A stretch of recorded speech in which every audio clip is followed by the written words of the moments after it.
Now, you were deeply into the issue of sex trafficking, and then, of course, at one point, sex tapes and all of that. Let's see, how far did you go? There were some cases you were neck deep into. Yes, last year.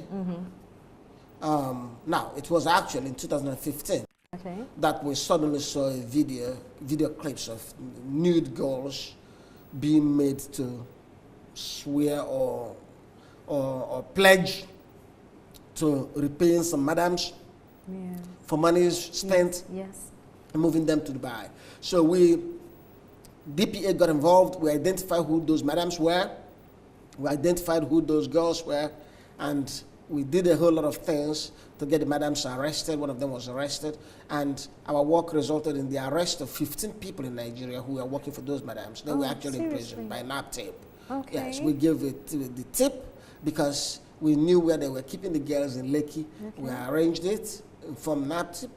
They moved in, they waited for them, they arrived at the airport, and they were all taken down. All right. So that's one of the things. But since then, we have remained active in the human trafficking. I have had to do a lot of work in cases of movement of people through Sahara Desert, Libya, Mediterranean, Europe. Yes. It is a serious problem. It is This a big is problem. a big, Yes. big problem. Yes. Every day. Every day. Every day. I've estimated number of 200 to 400 girls are moved out of Nigeria. Every day? Every day. This is a big stuff. 200 to 400 girls? Absolutely. And you know what? It's difficult to perceive this because of the size of our country. Our country is very big. We are, in this country, almost 200 million people. There is extreme poverty. People are moving. Some move and come back. Because when I say move, I'm talking about movement to... Some young girls are being married to some prominent men in the north. Some young girls are taken from the east and moved there and back and forth. So you have to deal with the issue of internal movement. Then you look at movement to West African countries. Girls are being moved to Ivory Coast and Ghana and into brothels and prostitution. Mali.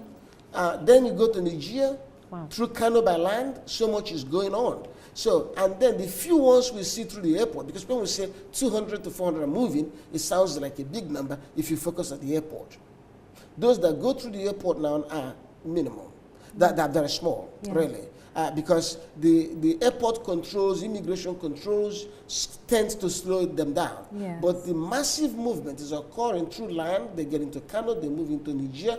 There are holding places in Niger, there are holding places in Mali. They are processed, they are traded upon. They are traded in Nigeria. When they get there, they are further traded. The distribution links are calling madams in Europe and brothel houses and putting prices on these girls, depending on things. A virgin has a particular amount. A 23-year-old has particular body size.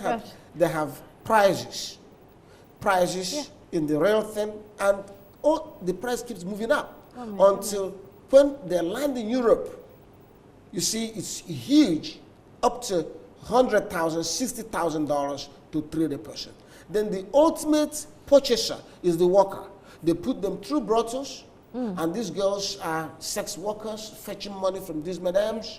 And so when the madam says to the girl, you have to pay me what it took me to bring you here, it depends. So if she paid $60,000, you'll be working and she'll be collecting. The only thing is, after getting her $60,000, she's going to get profit as well. So these girls fall sick and they get wasted, really. So there's so much that's going on there. It's a major concern for us. It's a modern day slavery. It was done slavery, really. Because many people think that what happens is prostitution. No. It's way more than that. No. Because a girl sitting in Nigeria may think, all right, if I go to Dubai, I will sleep with men and get money just the way I do in Unilag now. So no difference. It's a mistake. It's a fundamental difference. Because here, you can choose the man. You can fix your price. You can determine the date you're not available. So in Dubai, when you come into the hands of the madams, you can't choose anything. You can't even touch the money at all. Indeed, some of these girls don't come out in the street in the daytime. They come out 11 p.m. to 5 a.m. Amazing. All right, I think we should take a break here, and we'll be back shortly. Thank you. Hello and welcome back. We're here with a special guest, Barrister Emeka Ugwuonye, and it's been quite interesting so far. So, sir, it's been reported that you pocketed some money. I think it was $1.55 million, which was supposed to be from some legal work you did in the United States. I mean, it's widely reported, and there's been some cases in court and some appeals which you lost. Well, would you like to tell us about it? Yes, no, but let's correct that impression. It's not widely reported. Sahara reporters, because of a personal quarrel with Shawari, the owner of Sahara reporters, had drummed on these stories. But it's not widely reported, really, because if you look at any major news materials in America or anywhere in the world, it's not there.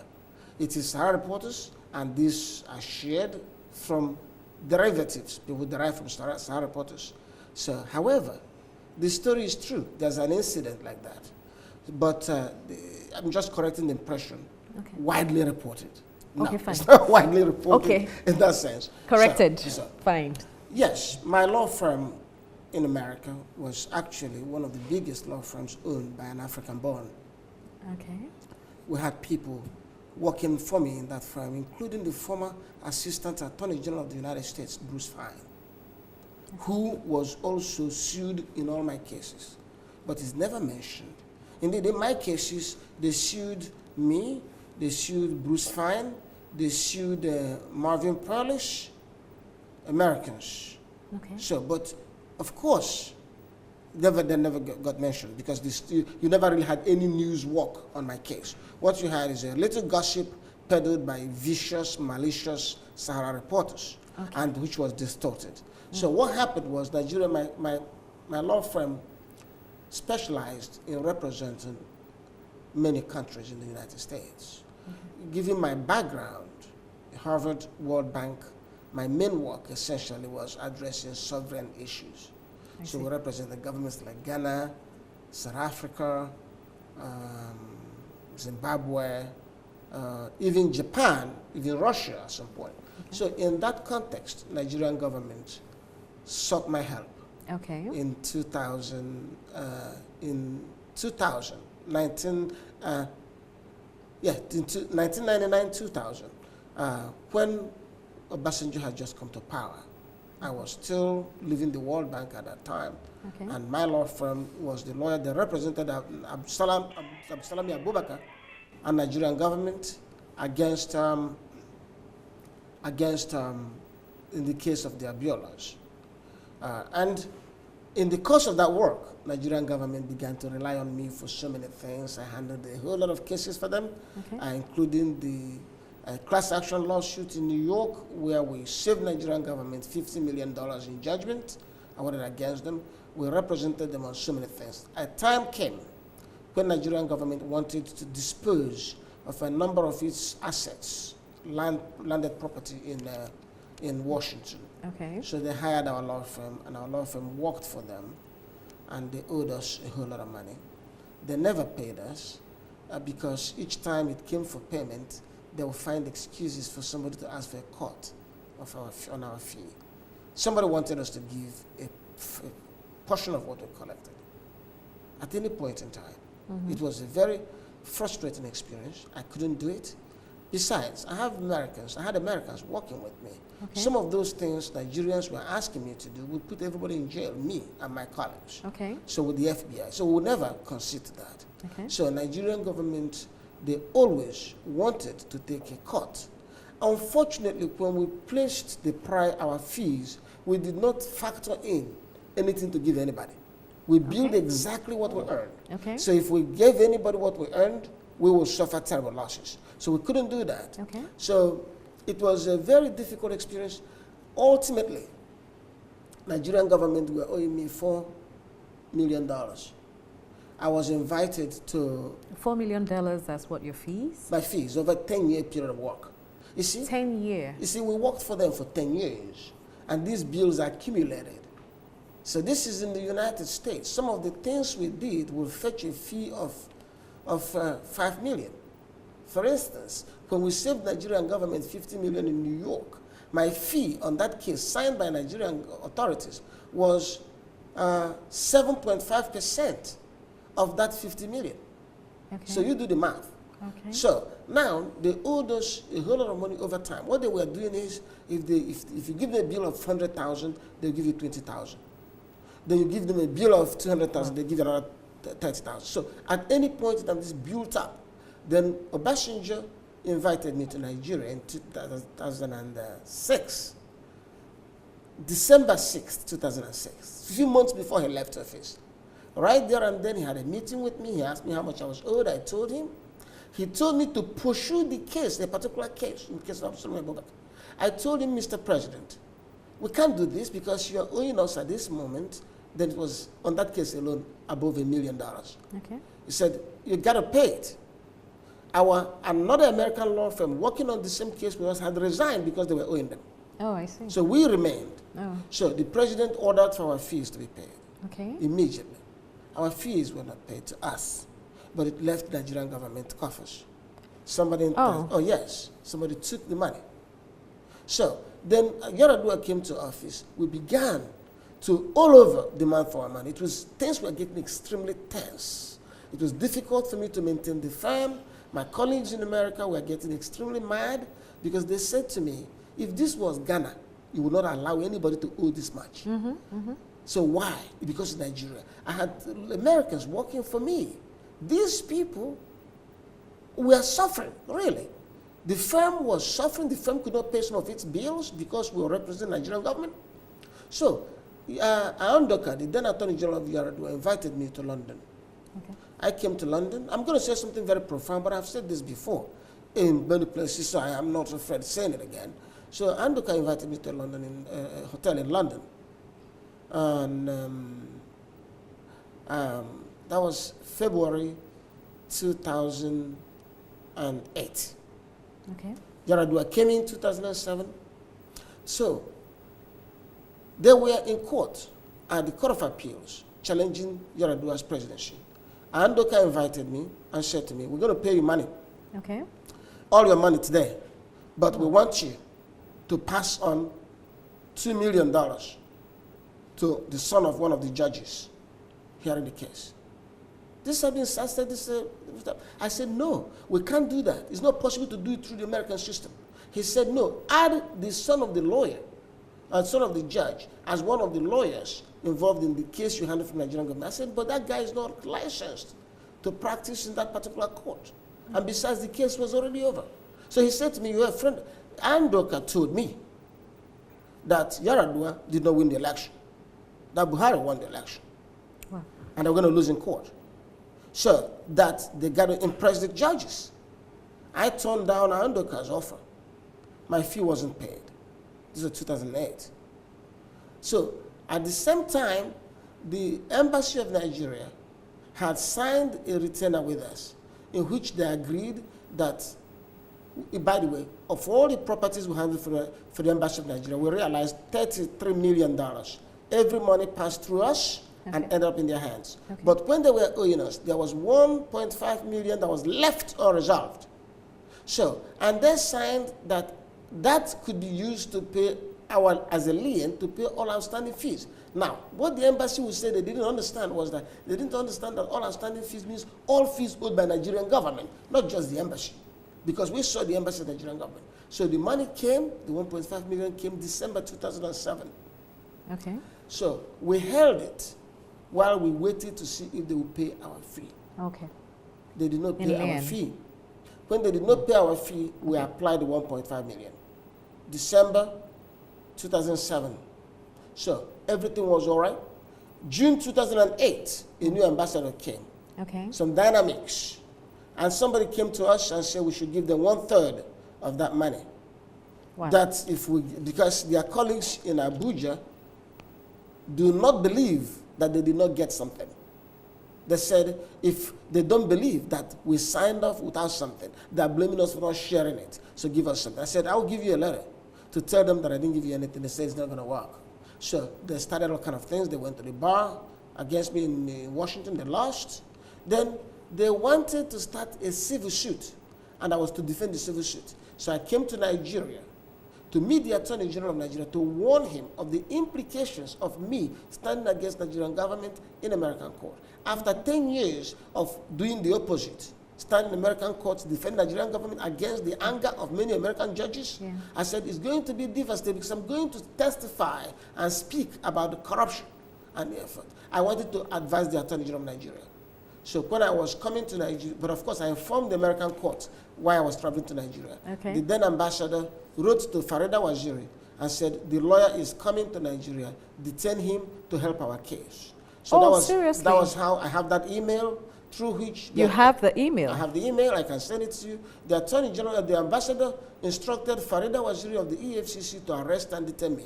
That was how the EFCC got involved and detained me, and that, as you know, changed everything. So now, you see, the whole thing is, that was the whole beginning of all the story about 1.5 million. Now, I was detained here while they were pursuing the case in civil court. Obviously, it was going to be, the case was won on default judgment. You got to understand. I can that understand. at the proper time, when things settle down for me, I'm going to return to the American courts and wipe these things out, really. So I fought a government. It is a very devastating experience because it's not a question of how right you are. My assumption was that the Nigerian government was going to obey the law. I realized they would never obey the law. So they wore me down. Okay. I lost more than $6 million. Indeed, I would say 10 million if you look at the consequential losses, or derivative losses. So I lost about $10 million fighting them because I couldn't pay them $500,000 in bribe. And devastating, I had to start life from the scratch. Okay. I used to be very wealthy before, but I had to start from scratch. However, I'm happy we fought that fight. It changed everything. Probably if I didn't fight them, there wouldn't have been due process because when I was their lawyer, they called me the whiz kids. The ministers came to my house in Washington to eat food, and they described me as the whiz kid. And when I came to Nigeria, they gave me red carpets at airports. I never met the poor people, really. I didn't see them. Okay. It was when I was detained in the EFCC that I realized that what they were giving me by way of good reception was exceptional treatment, that the bulk of the Nigerian society is unjust. I see. I think we've explored that saga enough. Let's go to softer issues. You recently took out a lady, Chioma? Chioma. So many people want to know, did she end up in the other room? I think I'm going to keep my little secret. Seriously. But how did she turn out to be the one you took out on that date?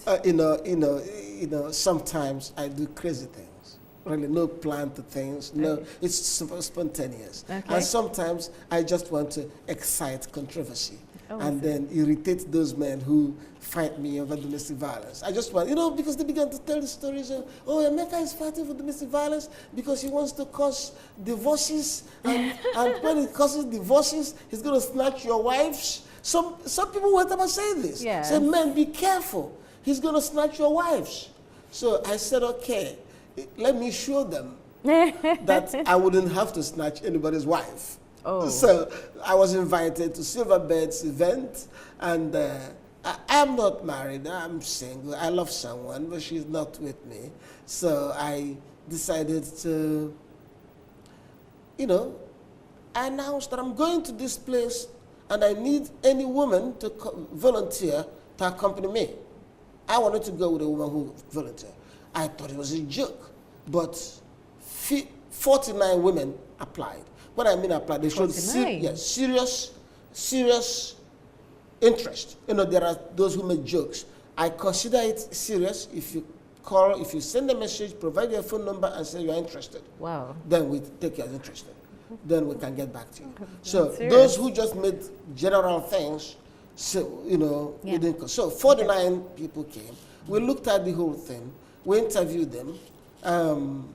The critical thing was, you want to make sure that this did not get out of hand. So I had made it look that the woman we were looking for was there will be two women.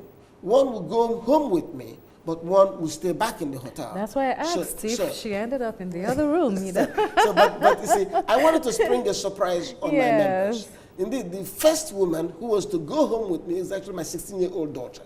Oh, I see. She was the one to go home with me. So the other lady would have been any lady from DPA. That's the one who would have stayed in, a hotel. In the hotel. Yeah. So, but when we were interviewing these people, we ran a test. We asked them, would you like to go home with me at the end of the event? And many of them said, sure. We actually interviewed them? Yeah, of course. We spoke and communicated. So they said, sure. One of them, even some of them said, yeah. So I said, and if you wanted to go home with me, you'd be disqualified. So all those who said they wanted to go home were disqualified. Few of them, 5 of them narrowed down, including Chioma, didn't want to go home with me. Oh. No, she didn't want to go home with me, which was fantastic. Then we got to the next test. Why did you want to accompany me? There's some discussion about how they have followed me and they like my person and I'm a good, wonderful person. They were disqualified too. Oh. Chioma was accepted because she didn't know me. She didn't have any prior. She didn't, no. We asked her why. She said, I was just bored and I saw this announced and I thought it's a way to catch fun for the evening. Seriously? That was it. That was it? She got it. Okay, fine. And then she lived close to the venue. She lived close to the venue, making it possible for me not to spend on the hotel. All right, then. We've taken so much time already, but, I mean, it's been wonderful talking with you. But so many people would like to know, what plans do you have when it comes to marriage? You said just now that you love somebody. Now, oh God, who is this I was hoping you would ask. I was hoping you wouldn't ask. This is my remaining secret. This is my remaining secret. I have been open on every other aspect of my life. I have been willing to discuss every aspect of my life except one. And I'm going to plead with you to allow me to keep this secret for a little while longer. All right then. But I'm sure you plan to remarry soon. Yes, I'm going to remarry, because if I don't remarry, people will say, what a useless man, he can't even have a wife. Exactly, I'm sure they're already saying that. Oh, no wonder, he wants us all to get divorced. All right, then just leave us with something, you know, give us your final word. She's going to be a great friend. She's going to be somebody who understands the exigencies of my life, who understands the struggle of my life. She's going to be a great friend. And she's going to, as I've said to Nigerian men, my woman is going to be my equal, indeed my better half. She's going to be the 51 of us, while I'm going to be 49% of us. So yeah. My woman is going to be the leader of my house. Yes. I'm going to be 49% of the family. She's going to be 51% of the family. She's the majority. So, and hopefully, I think the person I have now is it. So I think I finally got the person. We hope to meet her someday. Thank you. So what is your final word? Just like, tell us something. I expect, Nigeria is going to overcome a lot of its challenges.